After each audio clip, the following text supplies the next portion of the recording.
Selamat malam Bapak Ibu sekalian, rekan-rekan sekalian. Pada kesempatan kali ini saya izin share eh, materi tentang eh, strategi pelabuhan yang berkelanjutan. Pada hari ini, tanggal Selasa, tanggal 4 Maret tahun 2025, pukul 21.14 WIB. Langsung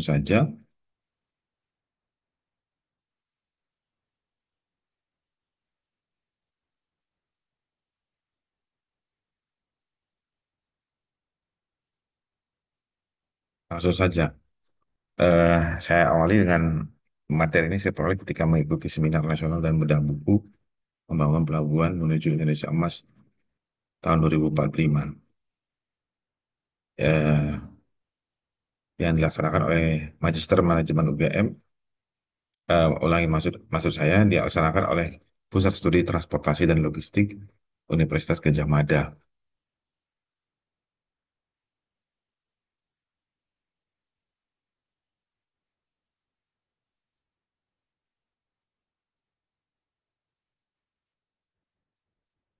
Langsung saja ke materi strategi pelabuhan yang berkelanjutan. Materi yang disampaikan oleh Profesor Sari Wahyuni, SIP, MSc, PhD, Faculty of Economy and Business, Presiden Indonesia Strategic Management Society. Speaker Profile, Education, tahun 1993 itu Bachelor in Social and Politics majoring in Communication, Gadjah Mada University. Tahun 1999 MSc in International Business University of Groningen, The Netherlands. 2003 PhD in Management and Organization University of Groningen, The Netherlands. Karir tahun 2004 sebagai Market Analyst and Selection Committee, Faculty of Management and Organization University of Groningen. 2004-2006 Associate Professor Nottingham University Malaysia Campus. 2007-2008 Direktur Manajemen Research Center University of Indonesia. 2008-2009 Direktur Operational and Quality Assurance Lembaga Manajemen UI. 2003, 2006-2012 Visiting Professor Local Economic Resource Development Program University of Groningen Belanda. 2013 sampai 2016 Visiting Professor Asian Europe Innovation Center ASERIC Den Haag Belgium London. 2004 sampai sekarang Strategic Management Lecture. National Experience sampai dengan sekarang sejak tahun 2016 Presiden Indonesia Manajemen Strategic Management. International Experience Editor in Chief The South Asian Journal of Management. Oke, dan lain-lain. Selanjutnya Chapter 1 Challenge and Trend of Port Industry. Port Challenge 2025 onward.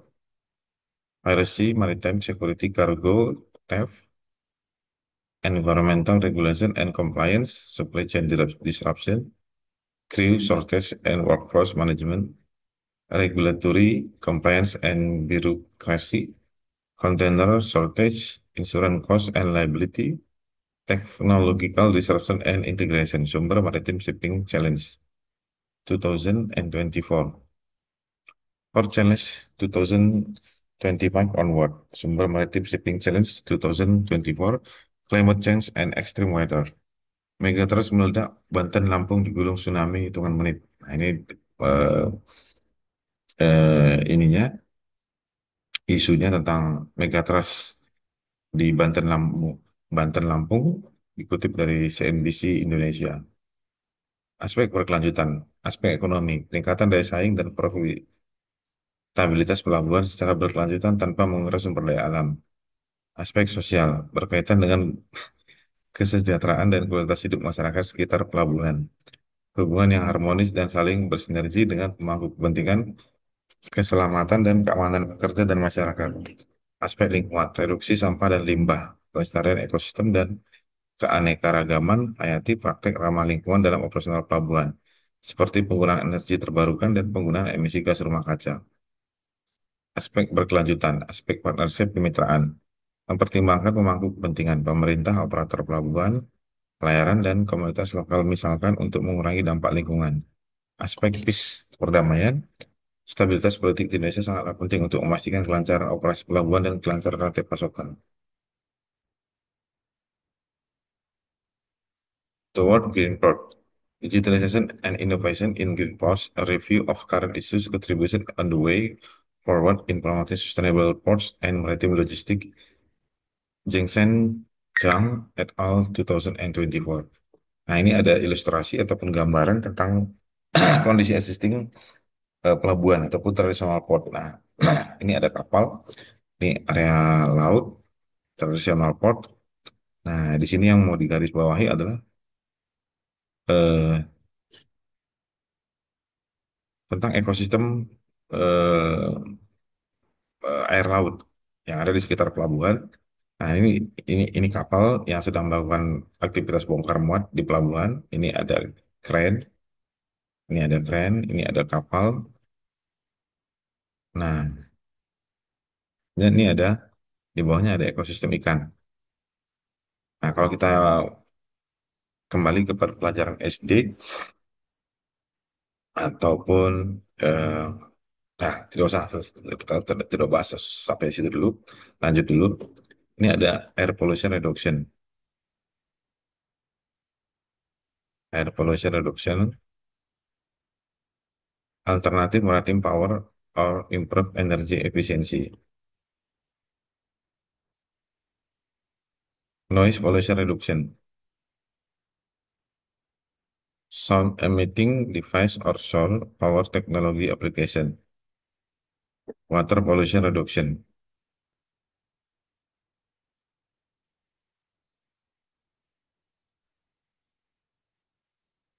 water quality monitoring system application.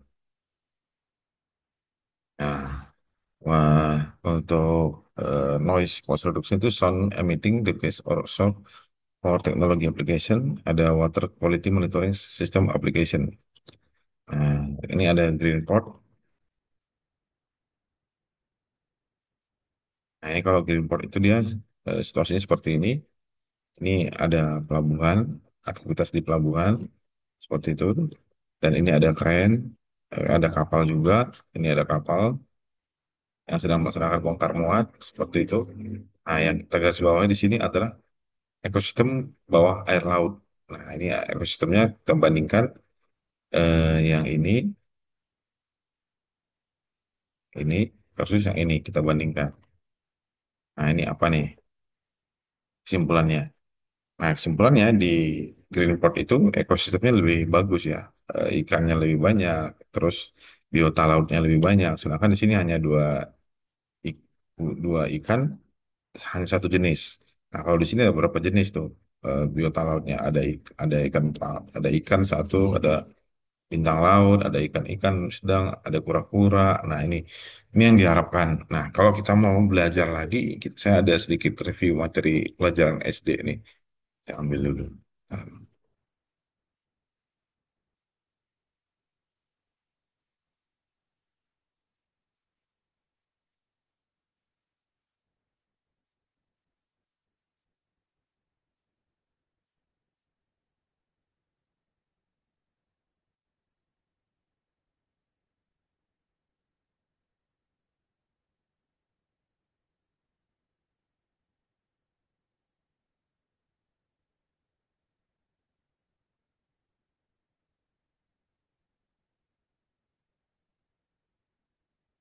Nah, ini ada buku terbitan karya miliknya Direktorat Pembinaan Pendidikan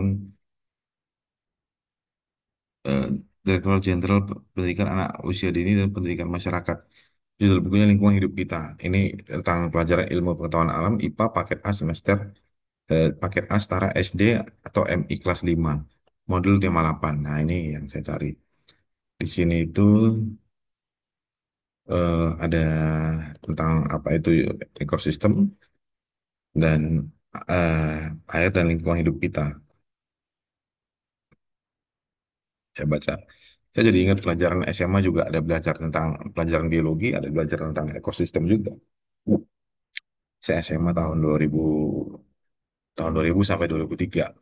Saya lupa kelas berapa itu pelajarannya. Nah, ini saya cari aja, kita kembali lagi ke pengetahuan dasar ya. Nah, eh, langsung saja. Eh, ini ada alam pedesaan, seperti itu di sini. Dari sini ada ekosistem danau. Nah, gambarnya. Pada gambar ini kita bisa melihat beberapa jenis hewan dan tumbuhan seperti ikan, katak, rusa, capung, burung, elang, dan tumbuhan yang hidup bersama. Ada yang hidup di atas permukaan tanah, dan pula yang hidup di dalam air. Seluruh makhluk hidup mempunyai saling ketergantungan satu sama lain. Nah, makhluk hidup juga membutuhkan udara dan sinar matahari dalam kehidupannya. Bagaimana semua makhluk itu bisa hidup dan saling ketergantungan? Nah, itulah yang akan kita pelajari selanjutnya. Oke, ekosistem. Ekosistem adalah suatu proses yang terbentuk karena adanya timbal balik antara makhluk hidup dan lingkungannya. Nah, komponen ekosistem. Masih ingat apa saja yang ada di kampung Simalaka? Nah, itu yang tadi di sebelumnya. Dalam ekosistem, ada makhluk hidup dan benda tak hidup di dalamnya. Makhluk hidup disebut komponen biotik dan benda tak hidup disebut komponen abiotik. Nah, kita garis bawahi, makhluk hidup itu adalah komponen biotik dan makhluk tak hidup itu adalah komponen abiotik. Makhluk hidup dan benda tak hidup mempunyai fungsi masing-masing. Mereka saling berinteraksi satu sama lain dalam suatu kesatuan dan membentuk keteraturan. Jika fungsi setiap komponen tidak terganggu, maka keseimbangan dari ekosistem akan terus terjaga. Nah, berdasarkan fungsinya dan aspek unsur ekosistem dibedakan menjadi dua komponen, ya. Satu komponen biotik tadi, yaitu semua makhluk yang hidup di dalam suatu ekosistem. Ada dua macam komponen biotik, yaitu organisme autotrof. Nah, ini kemudian ada organisme heterotrof. Apa itu yang autotrof? Adalah semua organisme yang mampu membuat atau meng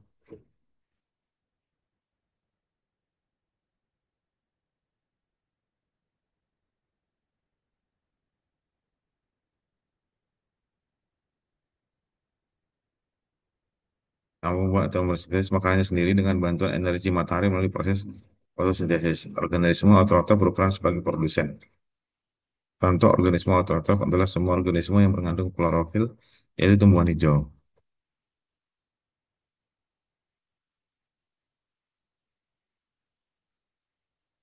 Organisme heterotrof adalah semua organisme yang tidak dapat membuat makanan sendiri. Organisme ini memanfaatkan bahan-bahan organik dari organisme lain sebagai makanannya.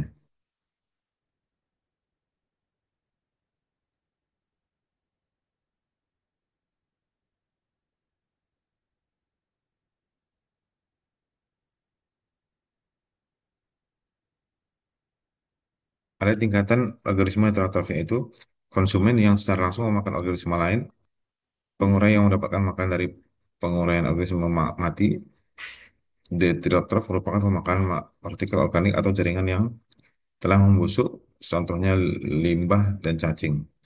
Komponen abiotik yaitu benda-benda tak hidup yang di dalamnya suatu ekosistem terdiri atas benda-benda tak hidup yang meliputi komponen fisik kimia seperti air, matahari, dan energi.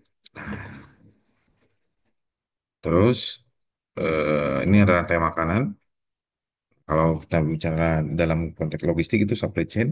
Tapi kalau dalam konteks ekosistem eh, tadi itu ekosistem biotik itu di rantai makanan.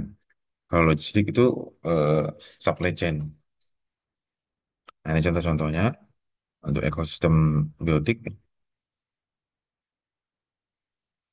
Nah, terus ini ada siklus air. Nah, ini kita ingat juga kalau ada pelajaran geografi waktu SMA, juga biologi juga ada beberapa sedikit ini materi tentang ini. Siklus air. Seperti itu kurang lebih.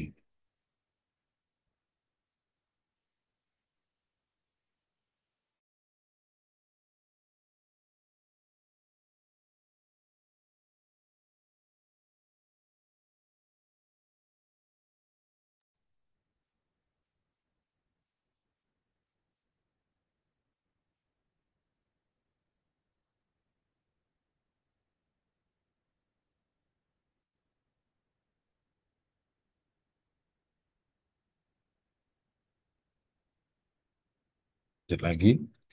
Environmental impact. Performance indicator. Policy framework. Technological measure.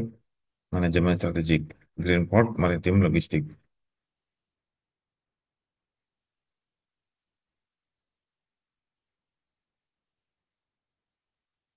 Shipping life cycle. Oke. Energy Economy Transformation, Improve Intellect, Monitoring Technology, Coordination of Legal Profession, Consider Hydrogen Fuel.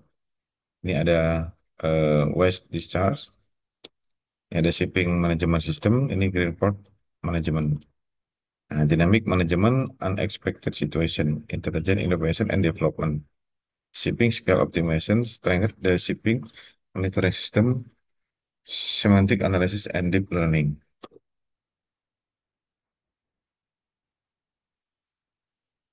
Strategi apa yang harus dilakukan? Nah, Corporate Innovation, Change Management, People Transformation. Nah, ini dia. Ada ini daya saing pelabuhan dan strategi integrasi pelabuhan. Ada faktor di sini ada faktor lokasi sebagai pembentuk kemampuan untuk memiliki sumber daya. Ada faktor lokasi, volume kargo, ada garis pantai, ada infrastruktur, ada suprastructure. Ini kemampuan untuk memiliki sumber daya. Kemudian ada faktor biaya operasional, ada efisiensi, sumber daya manusia, ada masalah rantai pasokan kargo, kerusakan kehilangan performance, sumber informasi, inovasi layanan pengumpan, kemampuan untuk menggunakan sumber daya. Volume kargo, biaya, infra, dan suprastruktur, efisiensi operasional, kualitas layanan, masalah pelanggan, ukuran pengiriman, daya tanggap dari terminal, masalah rantai pasokan, reputasi, layanan kelautan, keamanan, keselamatan kargo, kerusakan, kerugian, performance, risiko pelabuhan, konektivitas interline, jaringan interline, konektivitas maritim, layanan pengumpan. Menarik bagi pelanggan.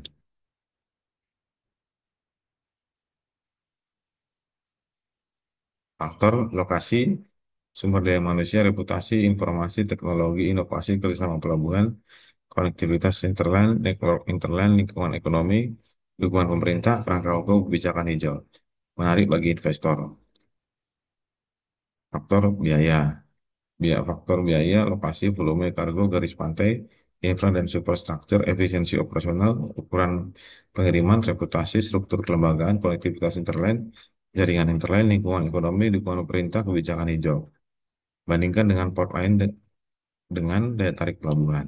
Nah, ini semuanya yang dua ini kemampuan untuk memiliki sumber daya dan kemampuan untuk menggunakan sumber daya ini daya saing, merupakan daya saing pelabuhan. Nah, untuk ini menarik bagi pelanggan, menarik bagi investor, bandingkan dengan port lain ini merupakan daya tarik pelabuhan. Satu, faktor sumber daya, manusia, keselamatan, keamanan, teknologi informasi, inovasi, strategi perusahaan, lingkungan ekonomi, dukungan pemerintah, kerangka hukum, kebijakan hijau. Ini merupakan daya saing pelabuhan. Nah, juga itu menjadi daya saing pelabuhan yang berkelanjutan. Nah, ini merupakan dari bersumber dari Wahyuni et al. Tahun 2024 pengelolaan pelabuhan yang berkelanjutan. Bagaimana meningkatkan daya saing? Itu fasilitasi investasi, reformasi administrasi dan birokrasi, kebijakan dan regulasi. Nah, ini menjadi dukungan pemerintah. Kemudian faktor makroekonomi, infrastruktur dan teknologi, keuangan, aktivitas bisnis, ini dukungan iklim usaha. Strategi integrasi dan konektivitas, logistik maritim, pelabuhan hijau, kapasitas SDM, standar pelayanan, single window maritime clearance, digitalisasi, ekonomi sirkular. Ini merupakan performa operasional pelabuhan. Daya saing pelabuhan berkelanjutan. Menuju pelabuhan Indonesia sebagai satu pelabuhan terbaik di ASEAN dan dunia, dua pengelola sumber daya terbaik, tiga pelabuhan dengan daya tarik bagi customer dan investor, empat pelabuhan dengan daya saing yang unggul dan kompetitif.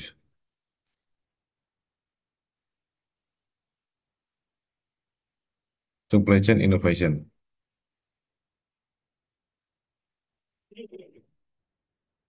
Berawal dari Executive Capability for Innovation, maksud saya itu berawal dari organization, inertia structure, reactive strategic thinking, insufficient critic thinking, relationship management. Nah, ini inhibitor ya. Kemudian itu ada executive capability for innovation, ada dynamic capability itu DC, organizational capabilities, strategic revitalization, incremental improvement. Nah, ini supply chain innovation, ada paradigma, ada position, process, service. Organizational intelligence, competence development internal external, culture, technology, leadership, enabler. Sumber Kearney, Harrington, Kelleher 2018 Executive Capability for Innovation the Irish Support Sector.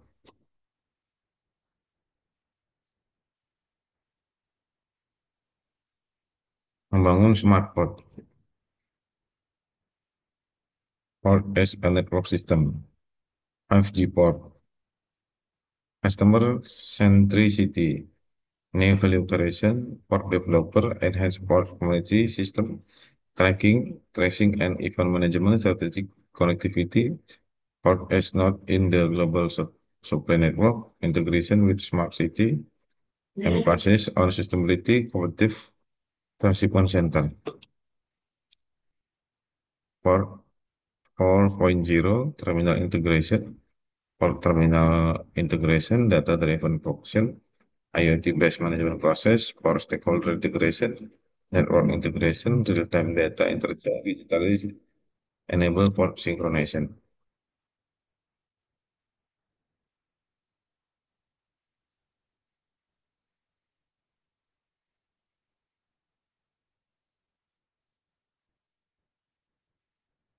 Infrastructure connectivity model, shipping network, port operation, trade, emerging innovation.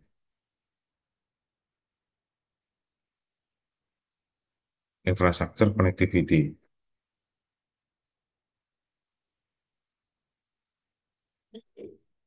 integrated of connectivity, spare hub, service issue, logistic and supply chain, market component, online and digital market, optimization of efficiency. Ada sumbernya dari Nat Citrin, Netirit, and Mingun G 2024, Strategic Enhanced Infrastructure Connectivity, Analysis Internal Regional Port within the RCEP framework.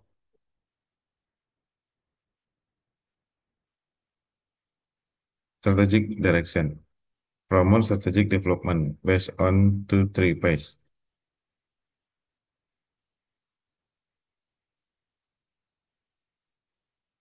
Fact-based dev and go for strategic identification. 2, strategic initiation and business case. 3, strategic activation and implementation.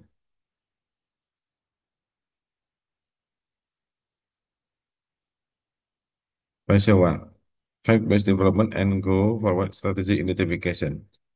Market analysis, competitive landscape, core competency assessment, China market, key SFs, go forward value, proposition definition, and in phase 2, strategic initiative and business case.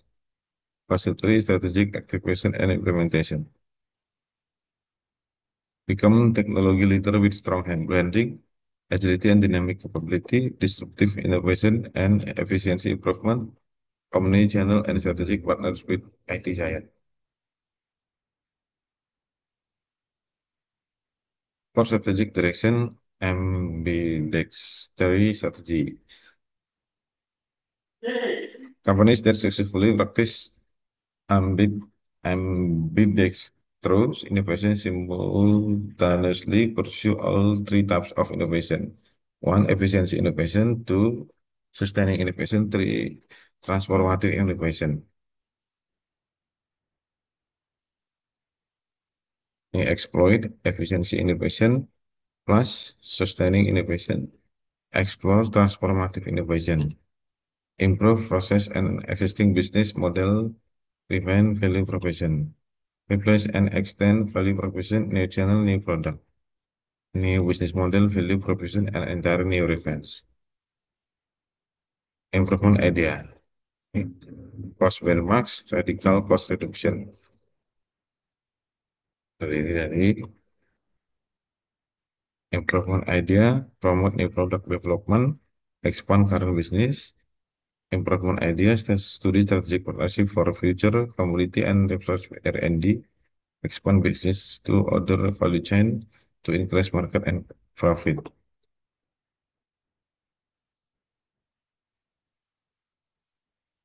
How to navigate port industry disruption. Nah, ini ada business model, platform, ORG capability. Itu dia. Conclusion. Number one, strike a balance between the driving operational efficiency, SLP Gracia, accelerate IA, enhance cold chain, and fostering transformative innovation. Two, accelerate digital transformation and cybersecurity. Three, supply chain collaboration and open innovation. Four, greenfield and partnership with IBCG. Thank you. Ya, terima kasih tadi sharing materinya. Nggak terlalu banyak saya ulas karena uh, saya juga belum terlalu banyak mempelajari karena banyak beberapa ilmu-ilmu dan istilah baru. Jadi ya mungkin pada kesempatan lain saya bisa menyediakan menyiapkan bahan dan informasi yang lebih baik lagi. Mohon maaf atas kekurangannya. Terima kasih. Selamat malam.